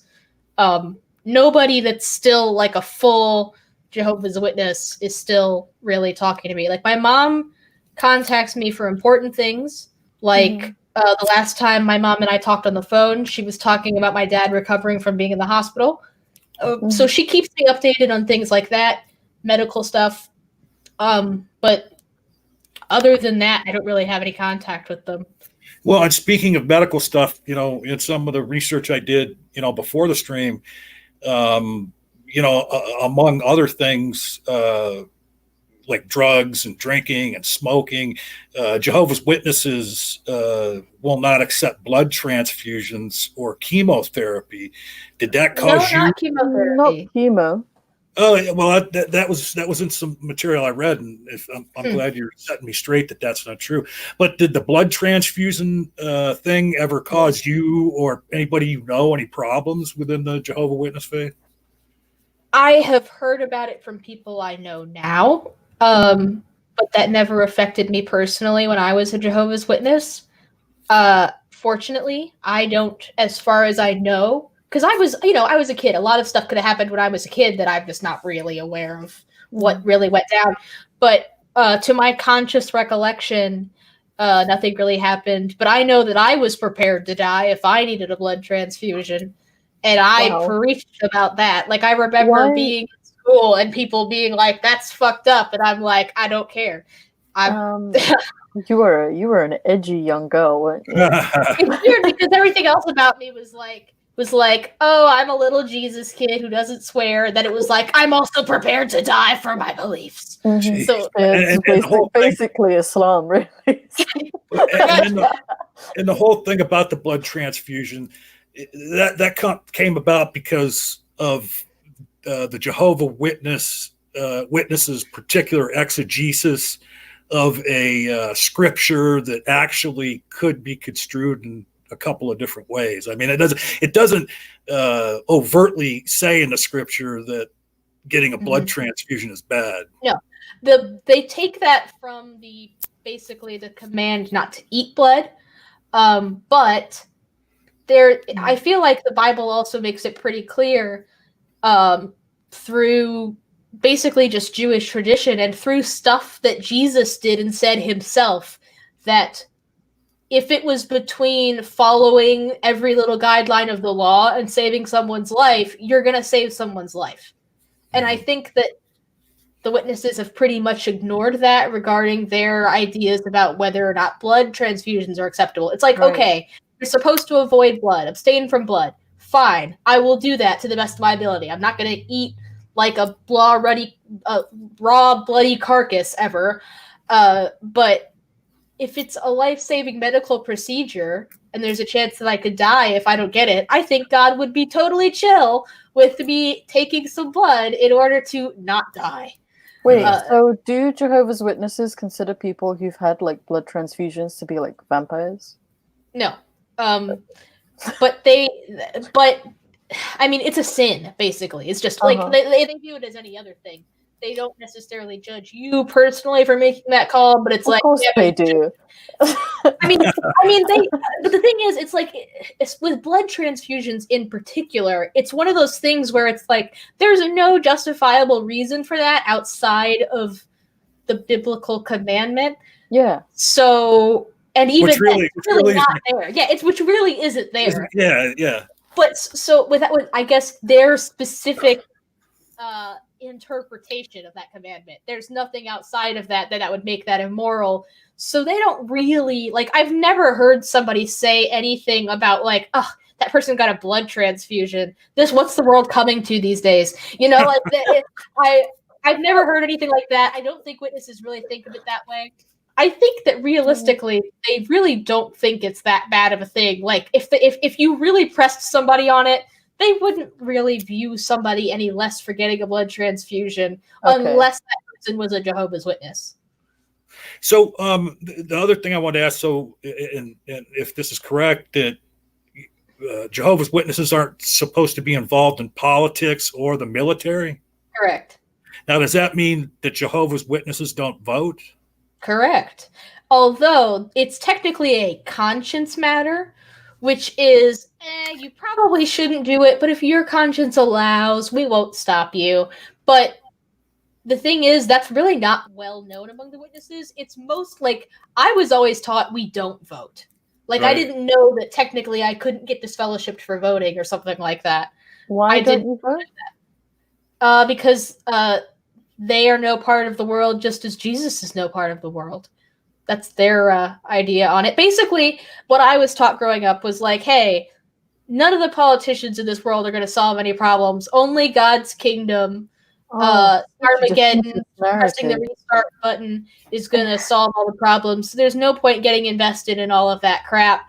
No human is going to be a savior. None of them are going to fix any of these problems. And they're all corrupt, and they're all liars, and blah, blah, blah, which they are, but you know. We were taught not to vote, but we were taught not to vote because it wasn't an Islamic system. And that makes like slightly more sense than fuck it. Well, and everybody, I hope you heard that out there. When we want to blame Christians for Donald Trump becoming president, it's not the blame the witnesses. You can't blame the Jehovah's. You can leave them out of it. You can leave them out of it. At the very least. As far as the military thing goes, do Jehovah's Witnesses ever serve in the military as conscientious objectors? I don't know the whole history of that. I don't know a whole lot of details about that, so I wouldn't be the person to ask, I guess. Wait, why not the military also? Because they are pacifists for one thing, and there's Jehovah's Witnesses all over the world. If Jehovah's Witnesses were fighting in wars, they might be killing their own brothers. You know, fuck those other worldly people, but like I don't want to accidentally kill one of my own brothers. That's interesting. The faith. Wow. Yeah. No, but they are pacifists. That's something we don't. So that's something in our upbringing that we don't have in common because Muslims always. Yeah, they're like, oh, we're militant as fuck. Like, witnesses I tell people like it's a cult. It's not a dangerous cult in the sense that it's not a violent cult. In the sense that I really legitimately, no matter how extreme they get, like the core of their beliefs for as long as they've existed. They have pretty much always been pacifists. They're encouraged not to own guns or even like learn karate and shit like that. Like I wasn't allowed to take karate classes as a kid. That's how far the pacifism goes. Like it's not that all witnesses aren't allowed to do self-defense classes and stuff like that, but it's discouraged for sure. I was encouraged to take Taekwondo. Yeah. See, that's the thing. It's like I've never felt like, unlike some other cults like Scientology or something like that, I don't feel like I would ever physically be in danger from one of the members, like hunting me down or something like that. Like I don't feel like I'm in danger for speaking out against them. You know, I got to tell you something about Scientologists. At least, you know, I give them credit for, they got a really cool story. I mean, all the other religious stories kind of like, make it some bullshit. Go ham.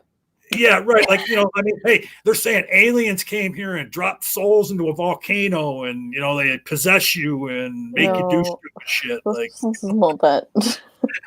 But I have a slightly off-topic question, because I've now realized that Jehovah's Witnesses are pacifists, and I'd never realized that before.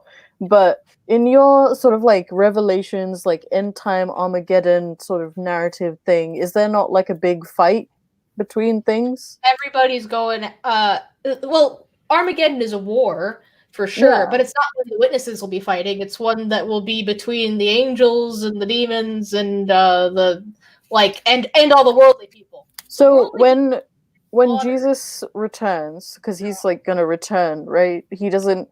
So in in the end of times narrative for Muslims, there's this whole thing about Jesus coming back and there being someone called the Mahdi leading an army, and then there's the Antichrist who's leading another army, and there's going to be a big blowout like battle.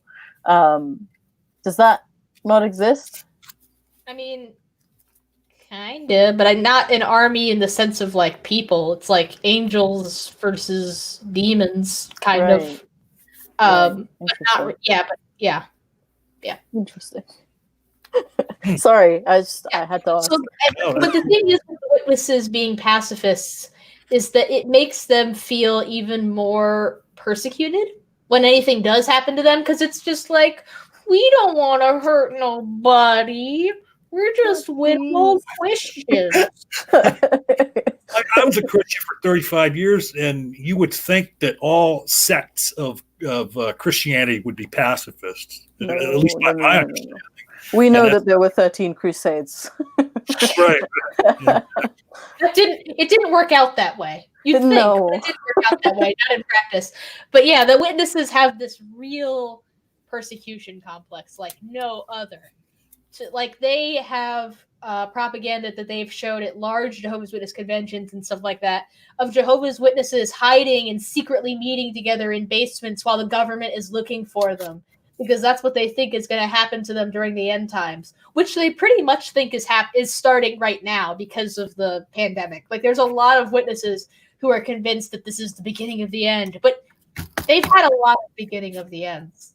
Hey, something else I just thought of that I wanted to ask you. So, do only men go knock on doors?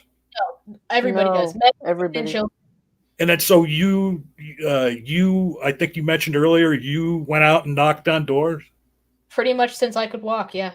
And so, did you ever, like, have any bad experiences or get some hate, you know, when you were walking around knocking? There were people who were kind of rude. There were people that slammed the door in our face. There were people that answered the door in their underwear for shock value. And I've had so many of my friends like brag to me that they've answered the door in their underwear and stuff like that to scare the witnesses.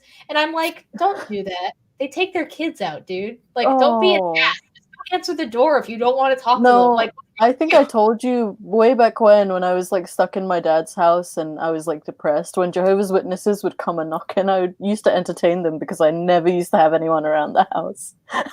It's really sad. It was so sad.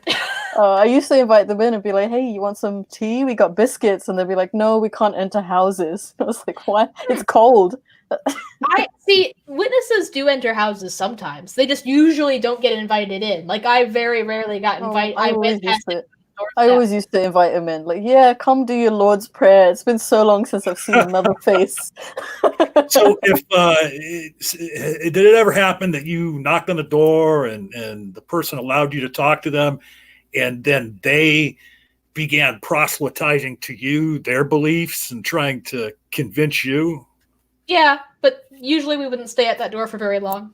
Because the witnesses do not preach just for the hell of it. They are specifically trying to convert people, and if they don't think that's going to happen, they will move on to the next person. Oh, wow. That's not what we experienced. Like, they're not just doing it for the hell of it. They are specifically trying to get people. You should just have a sign made and put it on your door. Just have disfellowshipped. Yeah. Yeah, I mean, there's Christians who I have contact with, and quasi relationships with on line on social media that still try and slip something in there every time they communicate with me about I'm on the wrong path because I'm an atheist and things like that. Yeah, so what do you think, Fay and Rudy? Do we have some questions? I never did get any questions from the audience. Because I was doing other things, and I have such a what's that? No one wants to talk to me. Well, I don't think that's the case. I can see one from Richard Madsen, who's asked, "What was the word and connotation to?" How far back is that? It's pretty recent. Yeah, because I've been posting in the chat for people to DM me on Twitter with the questions because I never seem to find I see. Okay. But if there's one here in the chat, let's see if I can find it. But you're looking at it right now? Go ahead and read it. Yeah, so he's asked, what was the word and connotation to Machti? And I think that's a question for me. I think you're talking about the Mahdi. So there's different mythos or like mythology around this Mahdi character, and the things we do know about him is that he's from the bloodline of Muhammad, and he's going to come at the end of times. Shias believe that he's hiding in a cave and he'll just appear one day. And what? Listen, I never considered them to be real Muslims anyways. Okay. So Sunni Muslims believe that he's going to be born with the same name as Muhammad. Muhammad's full name is Muhammad ibn Abdullah. So are Islamic people just left and right naming their sons Muhammad, hoping he's the next? Yeah, why do you think everyone names their kid Muhammad? I'd thought about it because it's like not like Christians don't go around naming their kid Jesus or Savior or anything like that for the most part. I heard that I have thought about that, like how like so many Islamic people named their sons Muhammad, and I just kind of was like, I guess it's just a popular Arabic name. But the thing is, if a Muslim names their child Muhammad, you can never draw that kid again. No. Except for Muhammad Ali, we stand Muhammad Ali. But I was going to say that there are quite a few reasons for that naming choice. One, because you're meant to love him above everyone else in the world, so you name your kid after him. And the second thing is that his name means worthy of praise, or someone who deserves praise, which little self-congratulatory, but okay. Yeah. And the other reason is because in the end times, the Mahdi will be called Muhammad ibn Abdullah, and he's going to be the leader of the army of the righteous who are going to fight against the Antichrist or the Dajjal. Actually, I wanted to talk to you about the Antichrist as well, but we can go over that in another conversation. Here's a question, I believe that was addressed at Rudy. Did you discover you were trans as a JW or after conversion? I only fully came to terms with it late last year, which was long after I had deconverted. But I had been questioning my gender for years. Ever since I was a kid, I always had almost like an identity crisis as far as gender. Like I didn't really understand like gender identities, and that I could be like, oh, I'm a boy today, and like, oh, I'm a girl today, and like, oh, I'm not really quite either today. But I felt that. I just could not express it in those words. I didn't understand. You just didn't know what it was. Yeah. But there were times, even as a pre-adolescent child, that I was like, I want to present masculinely. I want people to treat me like one of the boys. And, it wasn't just like me being a tomboy. It's like, I want to be perceived as male. That was, and there were times as a teenager that I experimented with like binding my chest and stuff like that I never shared with my family at the time. They never knew about that really. But I had been questioning for years, but because I'm gender fluid. It's like one day I'd be like, I definitely feel masculine today. The next day, like, never mind, that was just a joke. Like, I was joking. I was wrong. It's fine. I'm not trans. Like, and then after a while, I was like, I definitely am. It's just that sometimes I do identify with being a woman. Like, sometimes feeling like, okay, I'm a woman and that's fine. But then sometimes it'd be like, I'm definitely not a woman today. That is definitely not it. That's not good at all. So that must be really stressful. It's not. It's kind of like I wake up in the morning and I'm like, brain, what gender are we today? And sometimes my brain's like, you're a dude. And I'm like, I mean, I'm constantly told that I look like a man, but I don't see it. by freaking idiots. I don't. You see, here's the thing. I don't have a problem with it. Me a little bit. Like, she even used to have very similar glasses, so I could not see you as masculine the way that you currently present yourself. You would definitely like it's it's the jawline and sometimes it's the attitude, I think. Did you see the thumbnail for today's show? Yes, fat Fay Thor. Yeah, and as a matter of fact, we're going to have here in a few minutes, we're going to have Fay talk about that for a minute. We forgot to mention that at the top of the show. And thanks to Shay for that last question for Rudy. Now, I think I have to address something apropos of nothing to do with this stream. Ashley Gout says, John, do an impression. Dana says you sound like Alex Jones. I never heard that before, and I feel like I should. The water's turning the frogs gay. Right, I feel like I should be selling some bone broth or some, stupid supplements that don't really work. But I never heard that one before. So, what do you think? You think we should start winding it down here, folks? Yeah, it's been 2 hours. I'm sitting on the floor. It's not quite 2 hours. It's not quite 2 hours. You've been on the floor the whole time, huh? Ouch. Yeah, I have a beanbag chair, but I need to get more beans to put in it. So real quick before I share some of the things I need to share before we leave, of course, this is the shilling part of the program. But first, before we get to that, I want Fay to explain what the Fat Thor whatever it is, picture or emoji or whatever you want to call it is all about. Okay, so I requested, because I found a very, very old video of mine. It was one of the first videos I ever posted before I had the channel, and it was just to thank the people who helped me or encouraged me to leave my home, my father's house specifically. And the thing about that was that a lot of the people who did encourage me to do that were online, and I thought I could go around and I could just send them a personal message, or I could make them a video. And I'm an idiot because I made it a live video and all of my family saw it. So I had to take it down. And it was uploaded to a completely different channel. But I came upon it because it was in one of my old USB sticks, or I think it was also privated on my old page. So I decided to download it and re-upload it. And I have a little crew who helped me with some of the thumbnails and some of my video ideas. So I sent a message out to them and I said, hey, what should I call this? And they had a good laugh. They were saying, oh, you should call it Fay Origins or something like that. And I was like, okay, well, you're going to have to make me an Avengers thumbnail. And one of my friends, Shmariana, I can't say her real name, but Shmarianda, right? Yeah.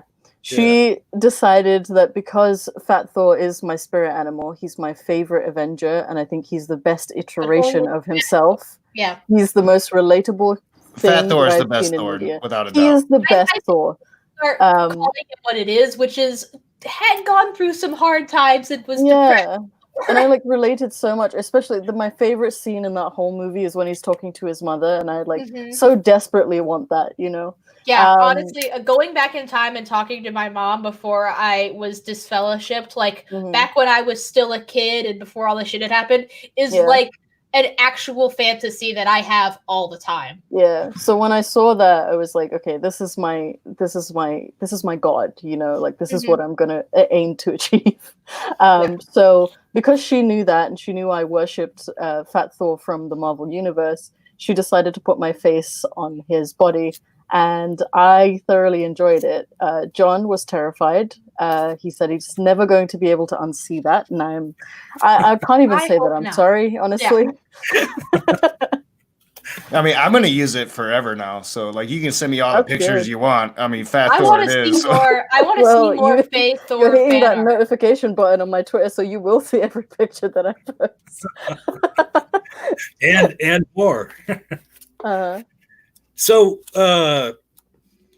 yeah, and then what's the other thing about that Thor picture? It has something to do with some series you're doing on your channel. Right. Well. So we have a couple of series going on. A lot of them, some people are quite upset about because they're not religion based and they're not philosophical, and it's just you talking about drama. It's like, oh, go cry in a corner. But we have a series every Saturday. Unfortunately, I could not post it yesterday. I had a very important thing to do yesterday.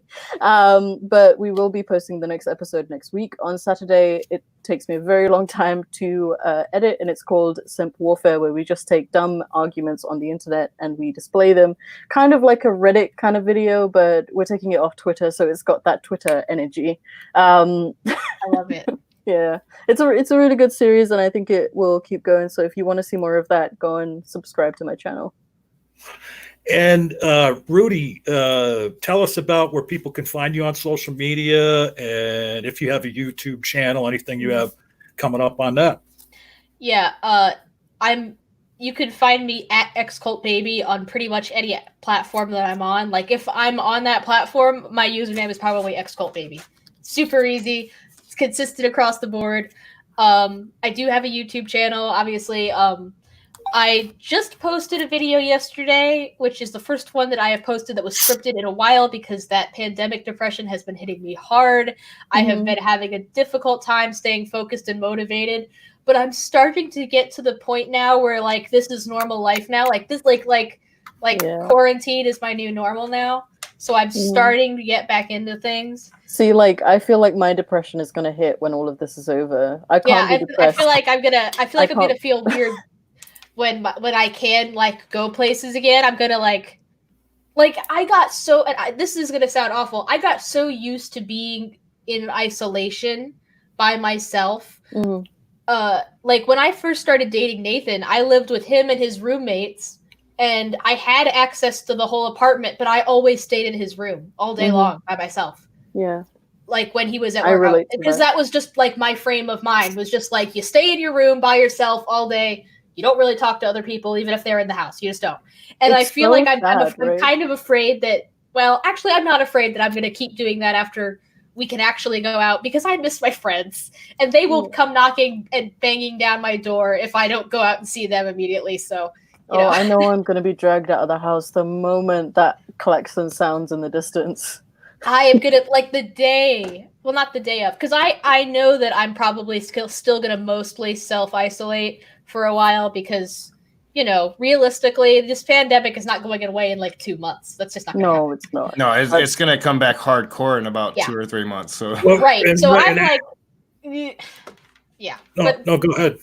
But when it's really gone, like, for real, like, we got a vaccine and everything, I'm going out and getting a tattoo. I'm going to the club. I'm going to get fucked up. That's the first thing I'm doing. I'm getting a fucking tattoo. I want a tattoo. People need to give me some money so I can buy a tattoo. I'm just going to close down the tattoo parlor and be like, I am your only customer for the next 3 hours. What just plan? paint me. What plan do you have? What's the plan? Oh, she's going to come out with sleeves, full sleeves, back. Face tattoo, Mike Tyson. I have not enough room on my body for a bunch of big things, so I just want, like, I want to be covered, like, from, like, the neck down in small, minimalist, like, simple tattoos, just like a doodle page. I want to look like a doodle page. This is going to end up being a whole other conversation, but I have so many tattoo ideas. We should do a completely different stream for that, maybe tomorrow. Yeah. You know, we still didn't have our karaoke stream. Oh, there's so many streams. We need to do a poetry one. We need to do a karaoke I'm actually one. working on the poetry stream. I've got a Christian poet that's really good. I'm going to try to get him on with us. Ooh, fun. But yeah, we should have a tattoo stream as well, because I need to bounce my ideas off somebody, because my tattoo buddy who always gets a tattoo with me just hasn't been very communicative in isolation. So on that topic of poetry, I'll just give a little teaser to Knox patrons. Sometime in the next few days, there's going to be a video up on Patreon for the patrons with me reciting a poem. So look for that. And want to get to my shelling. And did you have anything coming up, X-Cult Baby, that you wanted people to know about? I have no idea. Yes. Okay. No problem. And I will get everybody's info in the description as well. In the description, you can look for, as I promised on the last episode, by the time this episode rolled around, I would have the Apostate Alliance Facebook page up, which I did get it up, but I don't know what to do with it. And Faye has promised sometime in the coming week or so that we got to edit it at some point, but I got a lot of stuff going on. Yeah. Does Faye know Facebook better than me? That's a good question. Because I sucked at it. John's asking me questions. I'm like, I don't Facebook know. is such an unusable platform now. I don't even check it. People have been sending me friend requests from like last year that I just have not. Yeah, that's what I told John. Like, I haven't done nothing. It kind of like grows slowly, but I don't do anything to it. I don't even go there hardly ever.